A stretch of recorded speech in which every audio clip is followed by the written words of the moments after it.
করলো? আমি শ্রীতমার সাথে অন্যায় করেছি, and that's why I'm really very very sorry Sreetama.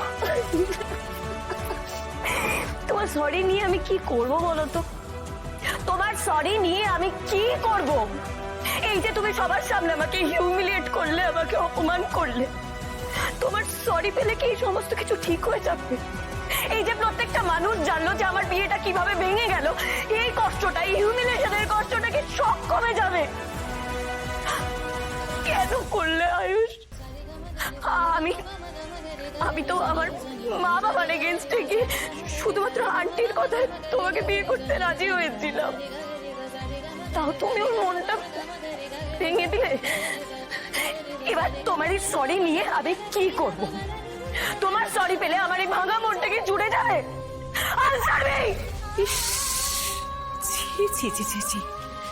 Sreetama বাবা মার একমাত্র মেয়ে, একটা মেয়ের বিয়ে নিয়ে তার বাবা মার কত স্বপ্ন থাকে, কত আশা থাকে, এইভাবে তুই মেয়েটার এই অবস্থা করলি কেন রে আয়ুষ? সময় থাকতে দিদিকে সবটা বলে দিসনি কেন? আয়ুষ, দিদির সম্মানের থেকে তোর কাছে কাজের মেয়েটা বেশি বড় হলো? আরে বাড়ির সম্মানের কথা বাদ দে, কিন্তু তুই যখন এই মেয়েটাকে, এই কাজের মেয়েটাকে স্ত্রী বলে মেনে নিয়েছিস, বিয়ে করে নিয়েছিস, তাহলে শ্রীতমার সাথে শুধু বুধই বিয়ে রীতিনীতি পালন করছিলি কেন? তুই তো চুপচাপ দিদিকে সত্যিটা বলে দিতে পারতিস। ঠিক আছে, তুই না হয় দিদিকে এসব না বলতিস, কিন্তু স্যামের কথাটা দিদিকে বললি না কেন? বেশ, স্যামের কথাটাও না হয় না বললি, কিন্তু বিয়েতে তো না বলতে পারতিস কেন? কেন মিছিমিছি তামাশাগুলো করে মেয়েটাকে বিয়ের মণ্ডপ অব্দি নিয়েছে, লগ্ন প্রশ্ন করলি বল? আমার ছেলে যা করেছে তোমার সঙ্গে, তাতে আমার আর তোমার কাছে ক্ষমা চাওয়ারও কোনো মুখ নেই শ্রীতমা।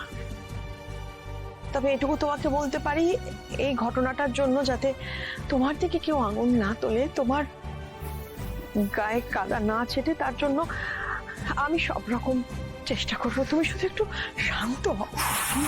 আপনি ন্যাকামিগুলো এবারে বন্ধ করুন তো।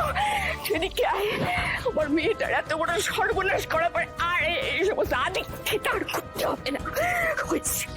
আপনাদের আমার শুরু থেকেই খুব একটা সুবিধের মনে হয়নি। যবে থেকে কিডন্যাপিং এর কেসে থানা পুলিশ হয়েছে, তবে থেকে আমরা জানতাম যে কিছু না কিছু একটা গোলমাল রয়েছে। শুধুমাত্র শ্রীতমার জেরেই আমরা রাজি হয়েছিলাম। উফ, তখন যদি একটু লাগাম টেনে না বলে বেরিয়ে যেতে পারতাম, তাহলে আর আজকে এই দিনটা দেখতে হতো না। আমি স্বীকার করছি আমার দোষ। আপনারা ঠিক বলছেন, আমি